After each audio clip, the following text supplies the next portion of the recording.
Eh, tu veux pas savoir la suite? Eh ben la suite, c'est la fin. Attention, hein, c'est vraiment très choquant ce que Zola raconte. Donc Thérèse, elle va finir par tomber enceinte. Et Laurent, il la frappe. Tu te rends compte?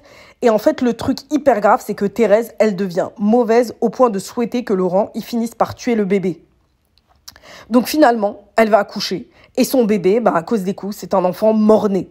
Donc tous les deux, ils deviennent vraiment mauvais l'un pour l'autre. Et Laurent, il se transforme de plus en plus en un vrai pervers narcissique. Il espionne Thérèse et il finit par découvrir qu'elle va voir d'autres hommes. Mais en fait, ce qui l'inquiète le plus, c'est que lui, il veut pas en fait que Thérèse le dénonce. Donc pour les hommes, il va pas dire grand-chose.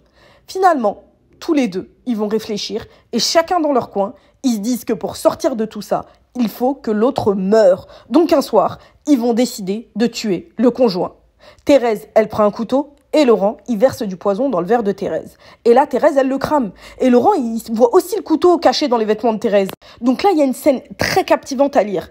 C'est que tout se passe en silence. Il n'y a que la description de l'auteur. Zola dit « Ils se firent pitié et horreur ». Donc on comprend que tous les deux, ils se demandent comment ils en sont arrivés là. Comment ils sont devenus si mauvais.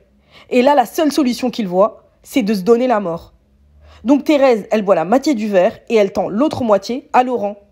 Ils finissent par tomber au sol tous les deux et la bouche de Thérèse, elle va même toucher la cicatrice de Laurent. En tombant, tu vois. Tu vois un peu la symbolique? Donc là, il y a les deux corps avec une lumière blafarde comme dans les films d'horreur. Et t'as Madame Raquin qui peut toujours pas parler, mais qui les observe. Et là, on voit dans son regard, elle a un regard presque satisfait. Elle n'arrive pas à les quitter des yeux, tu vois. Et là, dans son regard, on comprend qu'elle a sa vengeance.